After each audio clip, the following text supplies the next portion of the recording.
Jadi 1 tahun tuh 2 kali? 2 kali. Iya. Jawa Bali. Ya, saya minum dulu, aus dengernya. Ya, selamat pagi. Bertemu lagi dengan saya Lutfi dari Indonesia Touring Cycle Community. Di balik layar ada Om Martin, di balik kamera. Dan hari ini nih saya senang banget karena kedatangan tamu. Bukan bintang tamu ya, tamu aja deh, temen. Kang Jayadi Kusuma, Kang Jayadi Kusuma dari Singgah Budaya Bersepeda. Oke. Saya bergiat naik sepeda ini sejak tahun 80-an. 80-an ya? Iya. Iya. Jadi lebih melihat sepeda ini sebagai transportasi kuliah waktu itu. Nah, sampai saat ini alhamdulillah saya terus masih bersepeda. Itu aja sih. Gitu ya? Iya. Iya, jadi teman-teman, Kang Jayadi ini ketemunya itu mungkin sekitar 10 atau 11 tahun lalu ya. Itu di sebuah Facebook komunitas bersepeda juga. Iya. Indonesian Bikepacker ya? Iya. Indonesian Bikepacker. Tapi saya nggak langsung kenal dengan Kang Jayadi dulu nih. Saya pertama kenalnya itu sama Kang Momon. Iya. Kang Momon, apa kabar? Semoga nonton Kang Momon. Nanti harus ke Kang Momon di-share juga. Iya. Nah, jadi suatu kali ya ngobrol kan, Kang Momon ini bikin status pengen ke Rengas Dengklok, ajak gitu. Karena tahun sebelumnya dia itu sendiri ke Rengas Dengklok sepedahan. Nah, tahun ini ada yang mau temenin nggak gitu. Nah, akhirnya saya yang temenin Kang Momon, berdua lah kita gitu ke Rengas Dengklok. Meskipun akhirnya jalannya tuh sendiri-sendiri. Karena dia dari Bekasi, saya dari Jakarta Selatan. Ketemunya baru di Rengas Dengklok justru, pulangnya yang baru bareng. Nah, setelah Rengas Dengklok itu, saya dikenalin lagi sama Kang Momon ke Kang Jayadi ya. Iya. Kang Jayadi. Nah, Kang Jayadi terus bikin juga tahun berikutnya. Iya. Gitu, dengan yang lebih besar. Iya. Gitu. Jadi udah ada yang daftar. Banyak waktu itu yang ikut ya? Iya. Hari itu saya juga terkaget-kaget ya. Karena itu Facebook lagi hits banget ya. Iya, lagi hits banget. Dan ya. saya juga sambil test case juga. Bagaimana besarnya sih sebuah Facebook gitu. Dengan menyatakan bahwa kita buka kegiatan Rengas Dengklok ini tanpa komunikasi langsung, tapi hanya dengan media Facebook. Ternyata ini luar biasa. Hari itu kita bisa sampai 80 orang sepeda, 80 orang ya? bersepeda. Iya. Nah, saya juga nggak tahu akibatnya itu juga kita kan sempat dilarang sama polisi hari itu. Karena kita tidak izin. Sempet ya? Tidak izin karena sudah dalam sebuah rombongan besar. Saya bilang ya kalau mau bubarin silakan aja Pak, bicara dengan teman-teman yang sudah datang dari Bekasi, dari Bogor, udah ada yang nginep. Betul. Karena posnya waktu itu di kayak semacam Islamic Center bukan? Islamic Center Bekasi kan, saya masih ingat. Akhirnya kita bisa berangkat dikawal, bahkan dilepas baru terus mau masuk Rengas Dengklok gitu. Nah itu dahsyatnya medsos hari itu. Betul, jadi kayak saya waktu ke Rengas Dengklok juga itu sebenarnya belum pernah temu kopi darat sama Kang Momon, cuman ngomong, yuk kita berangkat, udah gitu aja, udah paling selebihnya japri-japrian sedikit, dan ketemunya benar-benar ketemu di lapangan langsung on proses. Iya, jadi kita kenalan di situ langsung semua.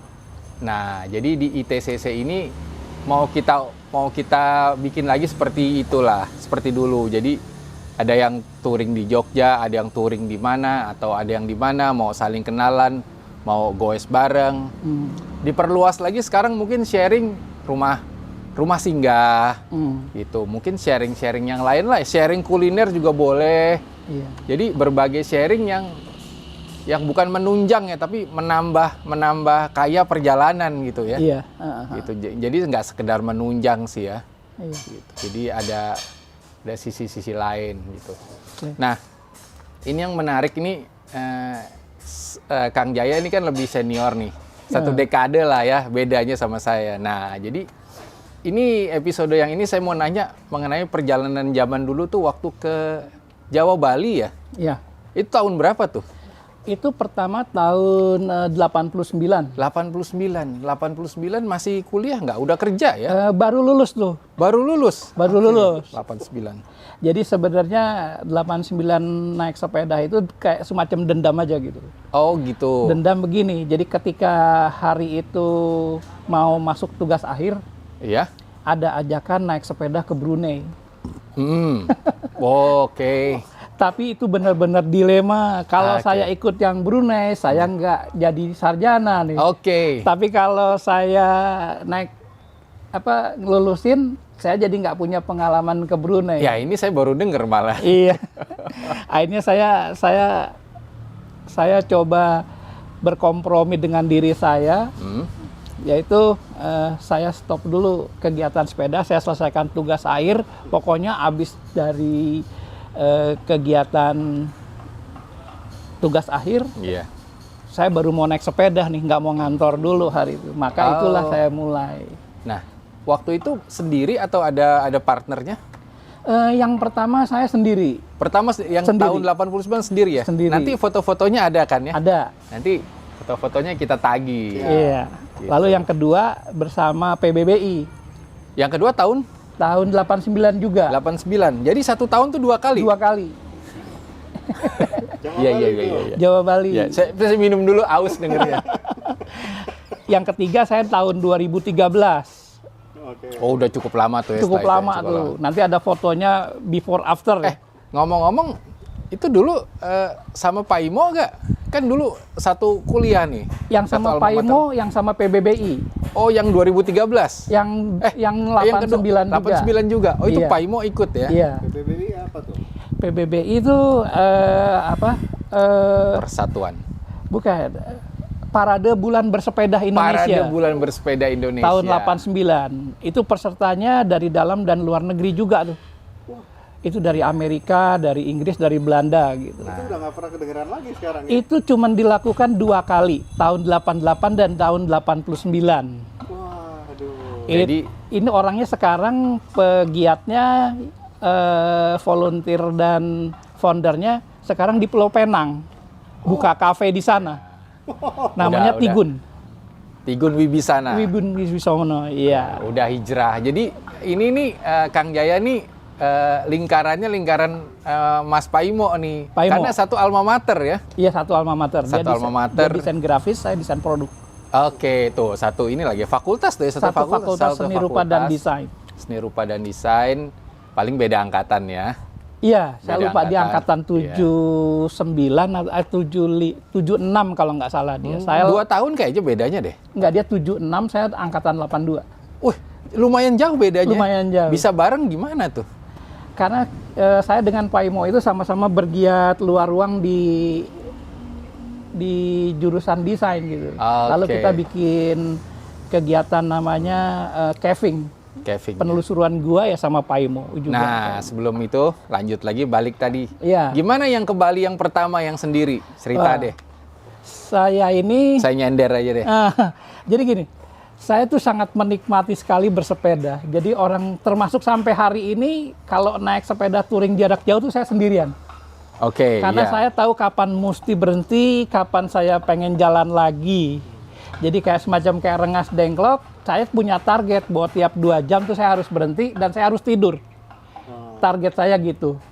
Jadi setelah berangkat 2 jam, biasanya saya harus berhenti, capek nggak capek, berhenti mojok, crackers, makan dulu crackers yang di sandwich, tapi diisi dengan pindekas, itu power sebenarnya. Habis gitu saya 5 menit tidur. Jadi teman-teman pada bilang, Pak Jaya kenapa? Enggak apa-apa, lanjut aja. Gitu. Itu memang dari dulu sampai sekarang. Dan target saya adalah tiap 2 jam saya harus berhenti. Jadi saya ini bukan masalah epic perjalanan jauh menghajar tanjakan ya, tapi menikmati perjalanan. Ini yang saya nyambungnya dengan Kang Lutfi nih. Nah, iya benar. Benar-benar mengenal kemampuan diri kita ya. Iya. Iya, Kayak gitu. Meskipun lu tetap lebih kuat dari saya. Aduh ampun deh, ditinggal dulu. Padahal kalau ngelihat sepedanya Alpinstar itu, aduh nyerah deh. Alpinstarnya itu pakai double crown shock breakernya di depan kan. Aduh buat shock breaker buat downhill ya. Saya Iya. udah ampun. Saya bilang udah nyerah deh. gitu udah. Oh, cerita Kan- dikit dong, waktu itu sepedanya pakai apa? Nah, iya waktu itu apa Waktu tuh? itu saya sepedanya pakai Relic Bomber. Relic Bomber. Iya, Relic fotonya juga Relic Bomber. Oh. Saya sedih juga. Kemana sekarang sepedanya? Nah, saya sedih juga tuh dengan sepeda itu harus saya lepas karena saya ditabrak sampai saya terbang.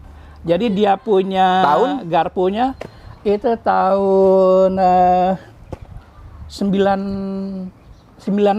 Oh, Ditabrak saya sampai melintasi mobil gitu. iya. Terus dia punya frame-nya itu melintang gitu. Oke. Nah, hari itu belum ada yang orang struts untuk ngebenerin frame. Ah. Jadi tetap ngeseok aja. Nah, terus frame-nya di mana sekarang?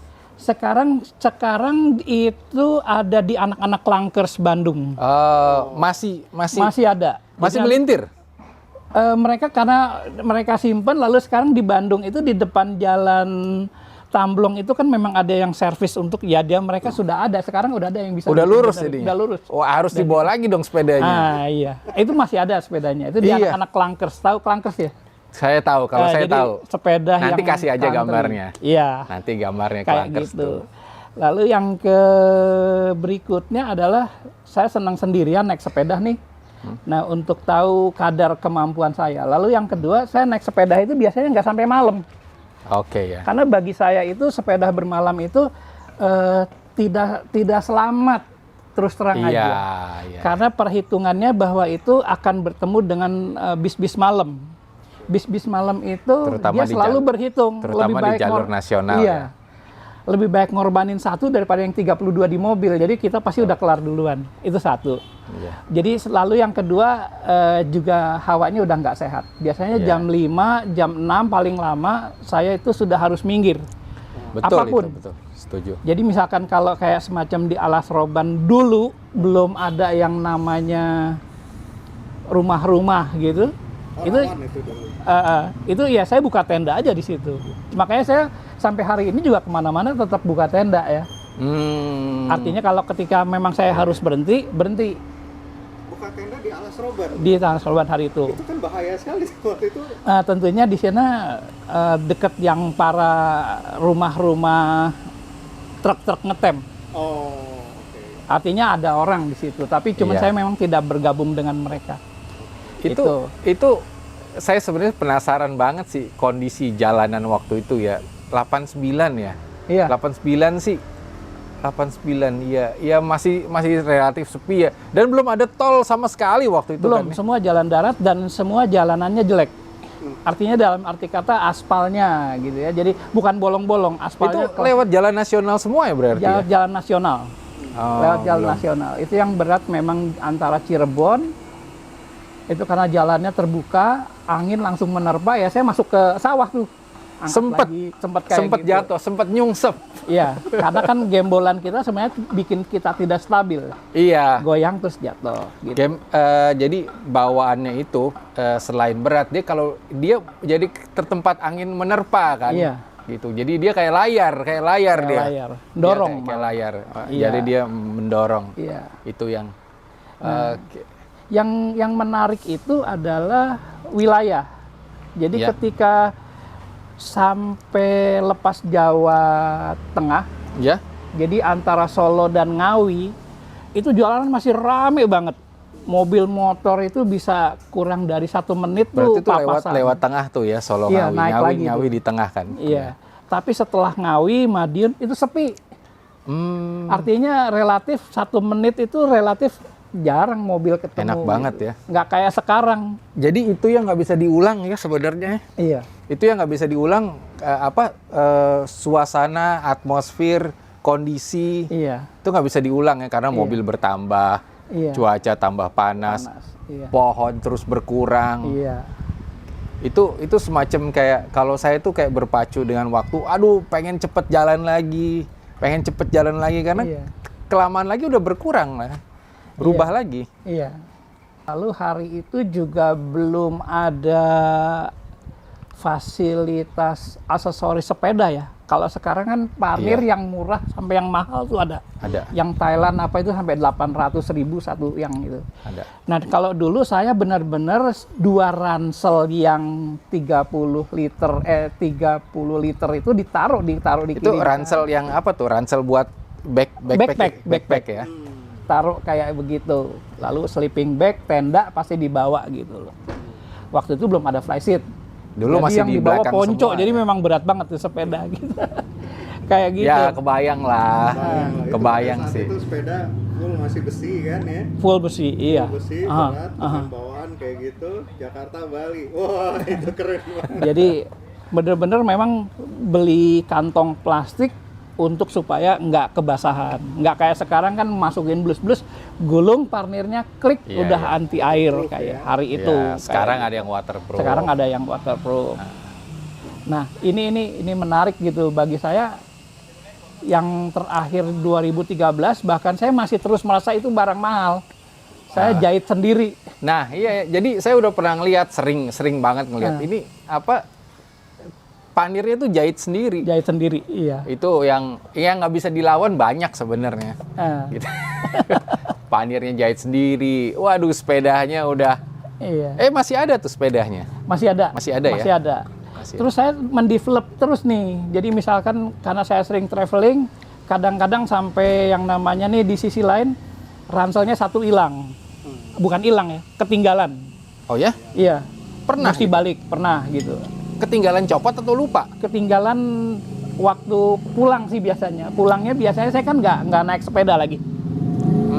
Jadi naik kereta dan naik bis gitu. Wah, Iya. kok nggak ada satu. Nah, saya akhirnya mendesain packingnya untuk sepeda dan panir yang harus saya bisa gendong dan harus saya bawa sendiri. Karena konsep saya bersepeda ini memang non-loading. Apapun Iya, yang terjadi itu saya non-loading. Jadi saya nggak ada tuh masih berkeyakinan hari ini yang namanya touring bersepeda itu nggak ada yang digendong-gendong gitu. Jadi ya udah naikin aja sampai titik napas terakhir gitu. Kalau ini istirahat, Iya, iya. makanya sekuennya adalah per 2 jam. Hmm. Nah, saya juga terinspirasi sama seorang bapak-bapak. Saya ketemu di daerah Jogja, itu mau masuk Jogja. Dia itu usianya kalau nggak salah ngobrol itu sekitar 62 tahun. Dia juga mau ke Malang tapi, wah gimana nih 62 tahun naik sepeda. Hari itu posisi saya sekarang kalau saya 60 kurangin 13 berarti saya 47 ya. Iya, iya. Dia 62. Ternyata dia juga punya target tertib. Mau capek, mau enggak, mau jauh, mau deket, pokoknya sehari saya makan cuma 25 kilo. Karena dia pelan sekali. Iya, iya, iya. Nah, kita seperti biasa, itu kan di tahun 2013 saya ketemu, nanti biasanya kita tuh ketemu nggak kayak tahun 89 tuh. Iya. Kalau dulu sendiri, ya udah lone wolf aja sendiri sampai Bali gitu. Tapi kalau sekarang ketemu yang rombongan-rombongan sepeda 5, 10, 15, itu ketemu. Bahkan kadang-kadang, udah nginep aja dulu. Nah itu godoan loh sebenarnya. Udah bareng kita aja gitu. Suka kayak gitu. Enggak, kita jalan aja duluan gitu. Nanti terus pisah lagi gitu. Dan nggak ketemu. Karena kan biasanya saya selalu kebalap. Nanti rombongan itu wes gitu. Ayo Kang gitu, seret gitu. Nanti dia berhenti lagi gitu. Kayak gitu. Makanya ikut kita ada tim loading nih. Nah, Tinggal. terus Bali itu terus akhirnya finish di daerah mana? Kuta. Saya ya Kutel. Berarti kan. lewat selatan ya? Iya. Lewat Jadi selatan. saya naik turun Gilimanuk, Gilimanuk. Tabanan, Mengwi. Ya, Mengwi, Terus benar, aja gitu. Benar. Jalur Ikutin jalur terus. utama ya, jalur Iya. utama ya. Iya. Berapa lama tuh? Itu saya 16 hari. 16 hari. 16 hari. Santai sekali. Benar-benar. Itu yang pas sih sebenarnya. Jadi nggak terlalu capek, sesuai dengan kemampuan. Iya. Dan itu pasti enjoy sekali ya, tiap 2 jam berhenti itu. Wah, Iya. itu enjoy sekali, pemandangan segala macam. Dan Eh. 16 hari dari Jakarta sampai Bali, wah itu puas dong lihatnya. Puas. semua ya. Iya, karena bicycle touring kan bukan unjuk kekuatan ya. Iya. Bukan unjuk kekuatan, Iya. kecepatan gitu. Ada cut off time-nya. Iya. Tapi lebih kebebasan. Iya.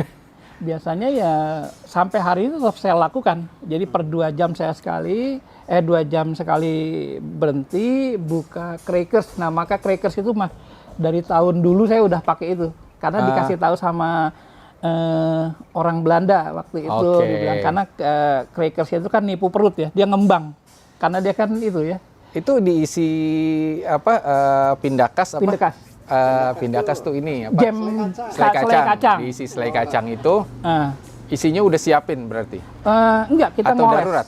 Ngoles. Jadi kita memang beli crackers itu. Jadi kan gini. Enggak ngoles di rumah? Enggak. Udah ngoles Di jalanan. Oh, oke. Iya, On karena the itu spot. yang paling apanya gini. Sedapat mungkin kan dalam perjalanan itu kita membawa yang kita butuhkan, bukan kita inginkan. Jadi ketika kita pengennya kita bawa banyak, ya banyak. Tapi bagaimana nih efektif untuk kita bisa gunakan seperlunya kita gitu. Jadi seperti kayak astronot itu kan cuman Iya. bawa kapsul untuk makan gitu. Nah, ini kurang lebih seperti kayak gitu karena dia di perut ngembang gitu. Nah, kalau kacang itu kan dia untuk power juga. Iya, jadi Nggak terlalu kenyang. Saya sering lihat di YouTube tuh ya, salah satu yang sering dibawa sama di orang Barat ya, orang karena itu selai kacang, Iya. gitu. Selai kacang. Saya juga nggak tahu kenapa nih ketemu lagi nih kan ya. Jadi gitu ya, selai kacang tuh lumayan favorit gitu. Cukup menambah energi juga Iya. ya. Cukup nambah energi gitu. Bahkan dia bilang salah satu tools yang nggak boleh ketinggalan ya, Iya. pisau yang buat ngoles selai kacang. Iya. Gitu. Itu cuman 2 aja gitu di sandwich gitu, Iya. selai kacang gitu. Nah, kalau saya senengnya isi tape tuh beli di warung. Ah, Tahu kan? iya. Nah, enggak tuh, itu aja. Itu Iya. ternyata power. Tapi perlu saya coba yang selai kacang tuh. sampai menarik. jam 12 biasanya saya memang isoma gitu. Saya mandi. Jadi udah enak aja gitu. Saya nemuin masjid, saya sholat dulu, lalu saya makan siang beneran gitu ya. Iya, Terus saya tidur lagi tuh 30 menit. Nah, ini kalau ikutin yang rombongan-rombongan itu pasti saya dimarahin tuh. Lu ntar kapan nyampenya? Lah kan saya balik. Emang lu mau kemana gitu? Emang di sana ada meeting apa sih kalau kita mesti on time kayak gitu? Target-target itu. Dan itu saya nanti ya jam 12, jam 3 saya tuh udah snack time lagi. Kayak gitu. Jadi yang ke Bali tuh berkesan banget ya. Iya. Kayak keseruan yang beda lah sama sekarang. Ya 89 lumayan lama ya. Iya, di sana sebenarnya pertempuran hati ya. Ah, Ini dilanjutin nggak sih? Oke. Ini kayaknya gue nggak mampu ya, kayak daerah Bajul Mati ya. Iya, iya. Iya. Jadi di antara apa ya? Bondowoso jelang ke Bondowoso. Banyuwangi ya. Banyuwangi lepas, ya. Lepas Bondowoso Situ itu kan Bondowoso tanjakan kan ya. Tanjakan itu bagus karena kita bisa ngelihat laut kan Iya, iya. di sebelah kanan. Itu kan nama daerahnya Bajul Mati itu. Oh, Nah itu justru yang sudah mendekati hati kita malah goyang, saya bingung gitu. Ini kayaknya gue nggak sanggup nih nemu satu kayak gitu. Itu ujian beratnya Ujiannya di situ gitu. Iya, iya, iya. Habis itu kan kita turunan tuh, Hmm. mau masuk Banyuwangi tuh, seperti kayak gitu. Iya, iya, iya. Nah terus yang paling menarik adalah kan ketemu dengan orang yang apa ya? Di luar visi kita bersepeda gitu. Iya. Ngapain sih jauh-jauh naik sepeda? Pasti ongkosnya juga lebih mahal ya. Ya memang lebih mahal daripada naik mobil. Betul, betul, betul. Iya. Itu. Lalu yang kedua, Lebih capek juga. lebih capek juga gitu. Terus tidurnya nggak beres. Gue mah nggak kebayang ya katanya ini ngapain sih, mau cari apa sih? Saya bilang kalau dibilang saya mau cari apa, saya juga nggak tahu. Saya cuma menikmati perjalanan saya sampai hari ini gitu. Itu sih. Lalu setelah mencapai Bali, ini sebenarnya kan kartun banget ya. Ujungnya jalan itu kan ketemu laut. Iya. Visinya cuma itu aja. Jadi kalau ditanya, ujungnya jalan ketemu laut. ujungnya jalan itu, berhentinya jalan itu kita ketemu laut. Nah, Bali itu dipikir adalah dalam paradigma yang kita ciptakan adalah ujungnya perjalanan. Karena kita ketemu di Kuta itu pinggirnya laut. Bener, Norak bener, banget ya konsepsi jalan berpikir. Padahal itu udah nyebrang laut dulu ya. Iya. sampai ke situ. Iya, jadi kayak makanya saya bilang itu kayak kartun aja gitu ya. Kalau kita nonton kartun kan orang uber-uberan gitu akan terjebak ketika mereka harus ketemu laut terus nggak bisa kemana-mana lagi, kayak gitu. Ya, yang menariknya juga ini ya, waktu perjalanan dari Jakarta itu baik-baik aja gitu. Iya. Lalu begitu masuk ke Jawa Tengah khususnya, itu kan numpang tidur di sebuah rumah di daerah Batang gitu ya. Iya. Lalu di sana saya dipersilahkan, itu orang sana welcome banget. Sampai anduk, udah kayak hotel aja. Nah, saya mulai terketuk hati saya, yaitu ketika kita malam tidur. Tidur, saya dapat satu kamar yang rapi, bersih, enak, berkasur. Begitu saya buang air kecil malam, saya lihat kok mereka uplek-uplekan di situ ya gitu. Ternyata memang itu kamar cuma satu dan punya yang tuan rumah. Karena saya tamu, saya dipersilahkan. Mereka uplek-uplekan di sana. Tidur. Saya nggak habis pikir tuh, mereka servis kita pesepeda yang seperti itu gitu. Nah, besok paginya yang namanya kopi, singkong rebus juga sudah tersedia. Waduh, saya makin nggak nyambung nih. Saya punya pemikiran. Gitu. Mereka kan harusnya tidur di situ. Saya yang buka sleeping bag. Kalau orang kita gitu ya. Tapi mereka mempersilahkan mati-matian, mandi kita disuruh duluan, sementara dia juga rutinnya. Iya. Artinya di situ titik balik saya. Ini yang paling menarik dalam kehidupan saya bersepeda. Itu titik balik hidup saya, bahwa dalam bersepeda saya menemukan orang-orang yang luar biasa seperti itu. Di mana mereka sangat humble sekali untuk bisa menservis kita. Siapa lu gitu ya. Iya. Nah, di situ saya bilang bahwa mulai berikutnya saya kalau dalam perjalanan saya tidak akan pernah menumpang ke rumah orang. Bukannya saya sombong, bukannya saya merasa bagaimana ya, tapi saya untuk menghormati mereka. Di mana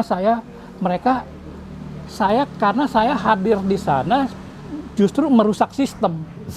Jadi orang berpikir bahwa merusak sistem itu nginjak rumput, menginjak, lalu ngomong kasar gitu. Ternyata dalam kehidupannya mereka kan punya sistem. Tidur, bangun pagi, masak apa gimana gitu. Itu kan rutin. Begitu kita datang kan kita ngerusak tuh. Nah, besoknya kalau saya cerita sama Om Martin, Om Lutfi juga mengikuti. Berapa kali harus tidur di luar rumah? Di situ jadi konsep-konsep hidup saya titik balik di sana. Itu yang paling menarik loh. Jadi bukan masalah jauh dekatnya perjalanan, tapi ketika kita diterima di sana sepenuh hati oleh penduduk itu gitu Kang. Itu benar-benar. Nah, sejak itu saya selalu bawa ransel. Kan saya bilang tadi kalau ketemu hotel saya tidur di hotel, tapi belum ada yang hotel-hotel budget. Iya. Jadi harus cari yang hotel-hotel kanvaser tau ya. Mereka singgah gitu ya? Rumah singgah. Cuman Okay. buat merem aja, bahkan nggak buat merem ya. Yang mandinya ngantri kayak gitu. Iya. Hari itu kalau hotel saya nggak mampu lah. Kalau nggak buka tenda itu ada rumah saya mampu. Jadi benar kalau sampai Kerawang itu ya relatif mereka masih stylenya masih ya udah lu mau tidur ada balik-balik gitu. Iya. Tapi begitu masuk Jawa Tengah tuh dahsyat tuh. Itu sih Kang paling menarik ya. Kesimpulannya bahwa perjalanan bersepeda itu kita selalu akan menemukan hal-hal yang ya kita nggak bisa prediksi gitu, dan itu mungkin berpengaruh pada mungkin hidup kita, cara pandangan kita ya, dan hal-hal lain, dan yang pasti memang di luar prediksi karena perjalanan kita itu memang lambat, tapi justru ketika lambat itu kita banyak bisa menyelami banyak hal di sepanjang perjalanan yang kita lewati itu. Gitu. Jadi mungkin saya tutup itu dulu. Terima kasih Kang Jayadi, pagi-pagi udah diminta datang. Kita masih berapa episode lagi? Pokoknya akan saya tagih terus. Jadi next kita ngobrolin apa nih?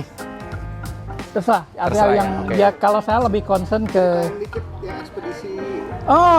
Ya nanti next berikutnya kita ini lagi. Iya, Dan- memang ada beberapa poin karena saya concernnya 2015 ini adalah kayak semacam pengen bersepeda yang lebih bergizi gitu.